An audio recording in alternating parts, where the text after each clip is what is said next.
ஒரு பள்ளிக்கு கல்லூரிக்கு ஒருத்தவங்க சிறப்பு விருந்தினராக வராங்க. அவங்க தான் அந்த பட்டம் வழங்குறதோ பதக்கம் அணிவிக்கிறதோ செய்ய போகிறாங்க. அது முன்னக்கூடியே நமக்கு தெரிஞ்சிடும். நமக்கு அவங்கக்கிட்ட வாங்க பிடிக்கலன்னா நம்ம அந்த நிகழ்ச்சியவே தவிர்த்திடலாம்.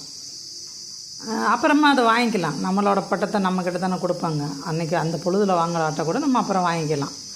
அதை விட்டுட்டு நாங்கள் உங்களை அவமானப்படுத்துகிறேன் பாரு அப்படின்ட்டு இப்போ இந்த மேடையில் அவர் பதக்கம் அணிவிக்கிறாராம் அண்ணாமலை. அந்த பையன் தவிர்க்கிறாராம்.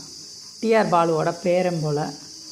இந்த கீழே இருக்கிற ஃபோட்டோவில் ஆளுநர்கிட்ட பட்டம் வாங்கணும் போல்.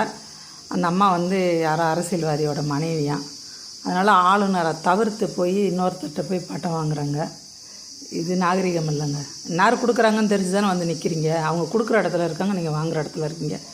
அதில் இந்த மாதிரி முரண்படக்கூடாது. உங்களுக்கு வாங்க பிடிக்கலன்னா நீங்கள் அதில் கலந்துக்காமே இருந்துக்கலாம். உங்களுக்கான பொருள் உங்கள்கிட்ட ஒப்படைச்சிருவாங்க.